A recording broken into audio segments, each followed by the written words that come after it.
Hello दोस्तों, Radhe Radhe. Monika biology class में दोस्तों आप सभी का हार्दिक स्वागत है। दोस्तों चलिए आज हम बात करते हैं नर जनन तंत्र की, यानी मेल रिप्रोडक्टिव सिस्टम की। आपके पेपर में इससे क्वेश्चन आता है, एक 3 नंबर में पूछा जाएगा, तो इसका पूछा जाएगा नर जनन तंत्र का नामांकित चित्र बनाइए। अगर ये लॉन्ग में पूछा जाता है तो आएगा नर जनन तंत्र का सचित्र वर्णन कीजिए। इस तरीके से ये प्रश्न आपके पेपर में पूछा जाता है। ठीक है, तो देखते हैं नर जनन तंत्र को हम मेल रिप्रोडक्टिव सिस्टम कहते हैं। इसके अंतर्गत निम्नलिखित अंग आते हैं। ठीक है, इसके अंदर जो अंग आएंगे, सबसे पहले इसका हम डायग्राम देख लेते हैं बेटा। ये इसका डायग्राम है। ये जो इस तरीके से दिखाया गया है, इस तरीके से ये जो डॉट डॉट दिख रही हैं आपको पेपर में, ठीक है, तो ये जो डॉट डॉट है ये जो है रीढ़ की हड्डी है, यानी कि साइड से आपका ये डायग्राम दिखाया गया पीछे तरफ से ऐसे करके, मतलब कि मान लो कि कोई जो नर है वो इस तरीके से खड़ा हुआ है, इसकी पीठ है और ये आगे का हिस्सा है। ठीक, जो इसमें आपको ये फूला हुआ भाग दिख रहा है, इस भाग को हम कहते हैं शुक्राशय, यानी सेमिनल वेसाइकिल।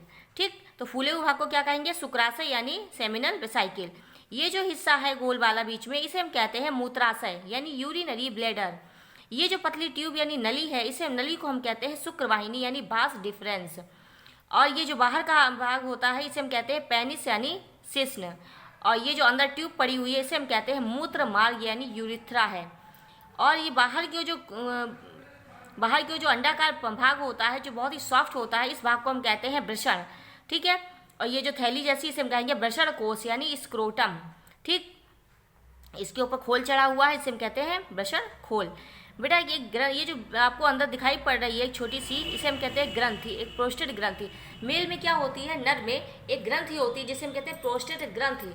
ठीक है, तो ये बेटा आपको इन्हीं में अंगों के बारे में आपको लिखना है, जैसे वृषण क्या होता है, एपिडिडाइमिस क्या है, शुक्रवाहिनी कौन सी है, जैसे नली है तो शुक्रवाहिनी हो गई, शिश्न है यानी ये पेनिस वाला भाग हो गया, मूत्र मार्ग हो गया, प्रोस्टेट ग्रंथि हो गई। आपको यही भाग लिखने हैं नर जनन तंत्र में। ठीक है, और क्लियर समझने के लिए आप अपने बुक को देखिए, उसके डायग्राम को समझिए। ठीक, मेल रिप्रोडक्टिव सिस्टम, इसके अंदर निम्न अंग आते हैं। पहला होता है वृषण, ठीक है, यानी जिसे हम कहते हैं टेस्टिस। यह 4 से 5 सेंटीमीटर लंबी अंडाकार संरचना होती है। यह कैसी होती है? अंडे जैसी होती है। ये जो इस तरीके से बनी होती है, ये पेनिस हो गया। ठीक, ये पेनिस वाला भाग हो गया। और ये जो गोल संरचना होती है इसे हम कहते हैं अंडाकार संरचना होती है, इसे हम कहते हैं वृषण।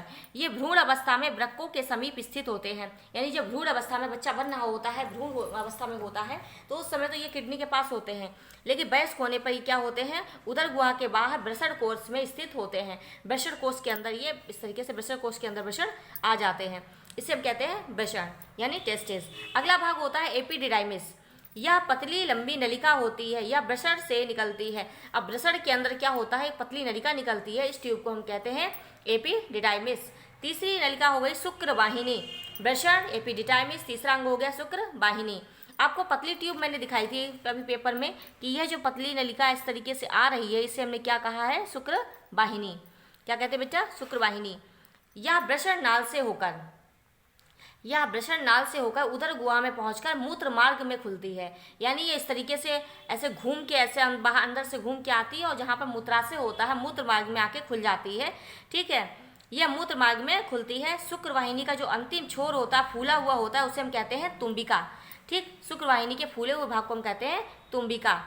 ये चिपचिपा गाढ़ा क्षारीय तरल स्रावित होता है। इससे क्या होता है बेटा?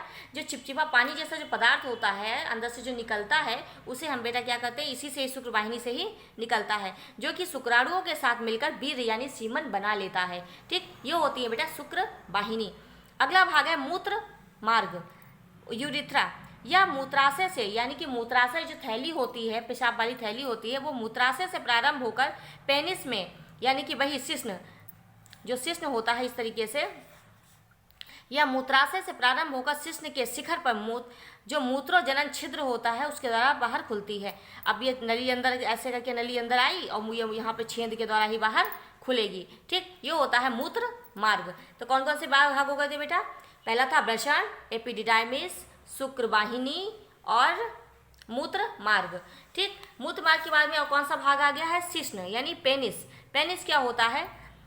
यह मैथुन में सहायक अंग है। ठीक है, यानी इसका जो ये जो जनन अंग है, ये जो है वो रिप्रोडक्शन में हेल्प करता है। यह मैथुन में सहायक अंग है। शिश्न का अग्र भाग संवेदनशील होता है। जो पेनिस होता है उसका आगे वाला भाग होता है बहुत ही सेंसिटिव होता है। यह बलित त्वचा द्वारा ढका होता है। बलित मतलब घुमावदार त्वचा के द्वारा ऐसे करके घिरा होता है। ये होता है पेनिस।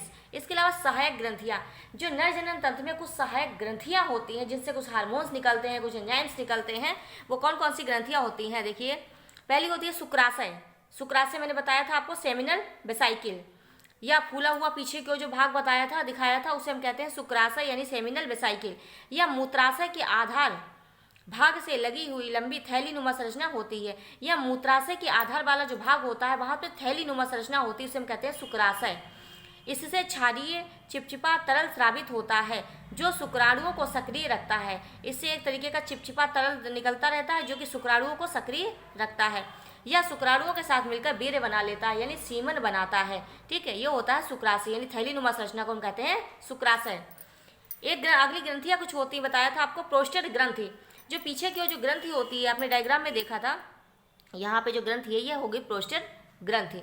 ठीक, तो प्रोस्टेट ग्रंथि यह अनेक पिंडों से बनी ग्रंथि होती है। स्खलन के समय इससे हल्का अम्लीय तरल स्रावित होता है। यह क्या होती है? अनेक पिंडों से बनी होती है, इससे क्या होता है? एक चिपचिपा अम्लीय पदार्थ निकलता है। ये होती है प्रोस्टेट ग्रंथि। दूसरी ग्रंथि होती है, इसमें होती है काउपर ग्रंथि या बल्बो यूरेथ्रल ग्रंथि। ठीक, नर में दो ग्रंथियां होती है, प्रोस्टेट ग्रंथि और काउपर ग्रंथि। काउपर ग्रंथि क्या होती है? या प्रोस्टेट ग्रंथि के पीछे होती है। जो प्रोस्टेट ग्रंथि होती है उसके पीछे जो ग्रंथि होती है उसे हम कहते हैं काउपर ग्रंथि। इससे भी क्या होता है? क्षारीय तरल स्रावित होता है। ये सब तरल पदार्थ निकालने के लिए होती हैं जो कि वीर्य बनाने में आगे चल के मदद करती हैं। तो बेटा ये हो गया आपका नर जनन तंत्र और नर जनन तंत्र के अंग। आशा करते हैं आपको हमारा वीडियो अच्छा लगा होगा। अगर अच्छा लगा है तो लाइक और सब्सक्राइब करिए, ज़्यादा से ज़्यादा शेयर करते रहिए। धन्यवाद।